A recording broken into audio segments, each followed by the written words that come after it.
So thank you very much for joining me. Mm, I've been doing a lot of research into the history of the ACT Party, sure. and I was wanting to get your insight, obviously, as a leader of it. So I was wondering what your views on the founding of the ACT Party, more specifically the Roger Douglas, Richard Preble era. Do you have any Mm. criticisms of those early years? No, I think they set about with a very bold vision, starting with unfinished business, of how that New Zealanders from all walks of life could have great opportunity to set about owning their future, which is continued to be an ACT theme. As Roger would say, people should be able to purchase the services they require off an open market, rather than what happens to a lot of disadvantaged people, further disadvantaged by being trapped with poor quality service from the state. Yes. Thank you. So what were your views on the Rogernomics, though, just before the start of the ACT Party then? Oh, look, extraordinarily courageous and bold. Um, and for a time, New Zealand really led the world, and people came from all over the world. The finance minister was named finance minister of the year globally. The Reserve Bank governor was named central banker of the year globally. People came from all over the world to look at the New Zealand model. You can't say that's true now. So that was great. They responded to a really calamitous time created by Muldoon and really 50 years of economic central planning. And they put in place an extraordinary agenda. You think about the legislation that came out of that time.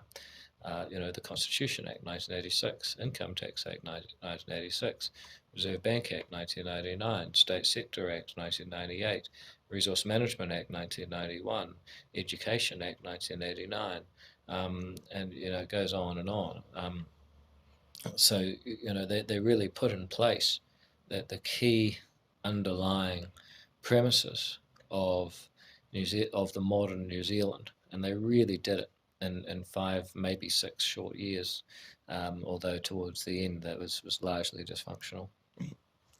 So I understand that you were a member of the Young ACT Party when you were in university, and so whenabouts did you get interested into politics? I was ACT on Personally, campus then. Well, ACT in on the my campus, first yeah. year of uni, I gave my email address to ACT and didn't really think much of it, but they kept emailing me.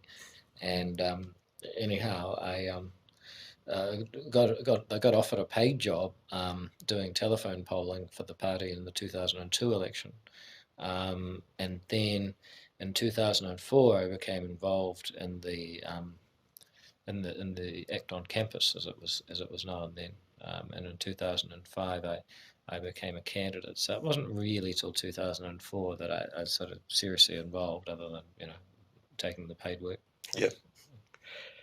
So we just discussed, Roger Douglas and I guess Richard Preble in that. What are your views on the other former leaders of the party? You got Rodney Hyde, Don Brash, John Banks, and Jamie White. Well, they all had their strengths and weaknesses. So I mean, Rodney was probably the best exponent of free markets and freedom generally. He was the one that had the ability to explain why freedom is better. He's always been a captivating storyteller.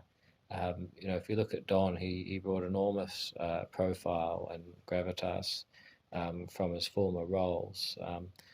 Jamie was, like Rodney, had a really clear philosophical base to him and could articulate the case for liberty at a very high standard. If you look at Banksy, I mean, incredible devotion, and he actually, I think, discarded what would have been some of his own views in order to maintain the party brand. So if you look at him voting for marriage equality, having voted against homosexual law reform, um, 26 years earlier. Um, that's really, impressive devotion and, I guess, nimbleness from John. He really did do his best for the party. So look, they've all had different things to offer, but I think the person you missed is Richard Preble, Yes. whose abilities as a campaigner, a political tactician, um, but also someone with a very robust philosophical core who's been, by far the most impressive leader and objectively the most successful. So you touched on Jamie White being the leader while in the first time that you ran, Mm. that you won, sorry.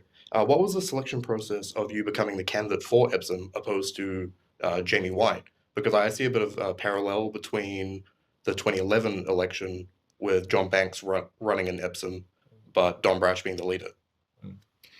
Well, the board makes that decision, so Yeah. you need a majority. Ultimately, you need a majority of board members to vote in favour of your candidacy.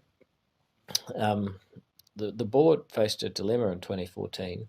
Um, there were arguments that the leader and the Epsom candidate should be the same person because the party might only get one person. Um, I made a different argument that, first of all, the party needed to show a bit more confidence than that by separating the roles. And second of all, that the party needed to have a backup plan. So splitting the roles was quite clever because if Jamie really was good, then he would easily, carry at least sort of 1.3% and would be an MP and be the leader in Parliament. If Jamie was not so good, then and wasn't able to attract 1.3% for the party, then maybe he shouldn't be in Parliament. And I was the fallback option on the basis that I was a party loyalist, a known quantity who would campaign hard for the party. And I think as things have turned out, that strategy of the board probably paid off. Yeah. And I noticed that you weren't on the party list that election, that you were just in the Epsom electorate. Like, what was the reasoning behind that? Well, a couple of things. I mean, it was clear that I was determined to win Epsom. Although that was almost redundant because the party needed me to win Epsom, unless, of course, the ACT party got 5% of the party vote and I didn't win Epsom, which would be a different scenario. Um, but also, um, just cosmetically, it meant that Jamie as the leader would be number one, and it meant that everyone else would move up one space, even though, in effect, if I won, then I would be the first MP elected. I see. I wanted to touch on the fairness of the Epsom electorate and the Epsom deal um, that actors had with National. And I was wondering, what is your opinion on the fact that ACT was able to stay afloat the 2014, 2017 election, where someone like the Opportunities Party or the New Conservatives couldn't get in, even though they had a higher percentage of the vote? Well, we've never had a deal with National. Oh, well, I apologize, but like kind of a, a wink and a nudge. Look, when smart people, well, we do got a wink and a nudge. Okay. Smart people, when they enter an electoral contest, read the rules of the political contest. We did that. Rodney won Epsom despite the president of the National Party putting a letter in every single letterbox in the electorate saying, "Don't vote for Rodney Hyde, vote for National." Yes. Since then, they haven't bothered contesting it because there's no logic to voting for the national candidate in Epsom. So we've had a superior political strategy, which we've worked extremely hard to execute. If there's a deal, it's with the voters, and they've continued to support us because I think both sides have delivered on the deal, the candidate and the voter. Okay. In your third term, in your first term, sorry, and then the last term of the national government, the John Key government, I heard that you turned down becoming a minister like John Banks before you and like Ronnie Hyde before him. Mm. What was the reasoning behind that?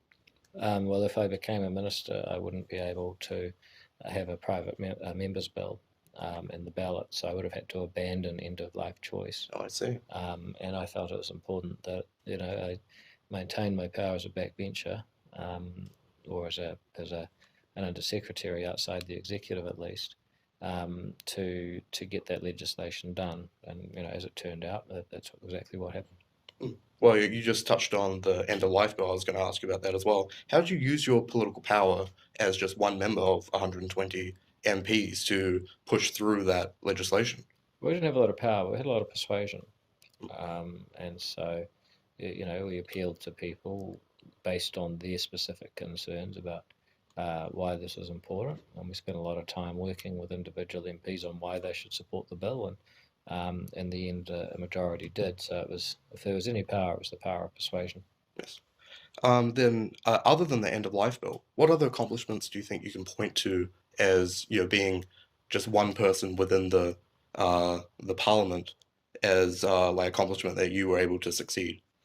Well, for one thing, charter schools, which I worked on as an ministerial advisor to John Banks, and then was responsible for as an undersecretary in my own right. We changed thousands of kids' lives for the better. We gave opportunity for communities to take responsibility for their education. I think that made a profound difference to a lot of to New Zealand. So extremely proud of that. Beyond charter schools, I look at what we've done with, as opposition politicians. We stood up for free speech, fair firearm laws, against the Zero Carbon Act. We've been many times the only people ensuring there is a breadth of debate in New Zealand. If you think about Without Act, many of those laws would have been passed unanimously, even though in our view they're a very bad idea. Right.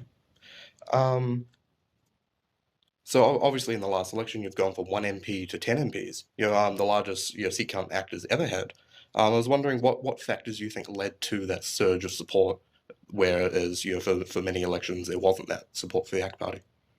Well, there's a few things. One is that a lot of politics is circumstance. So for years under the John Key government, nothing much happened.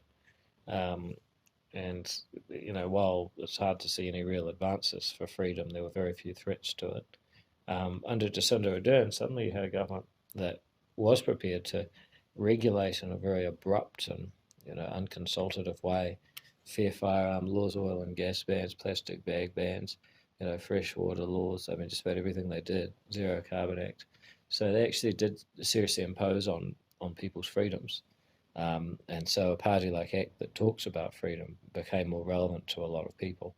I also think we just got better at performing. What I inherited as leader was a party that had very little money, no infrastructure, and really not a lot going on.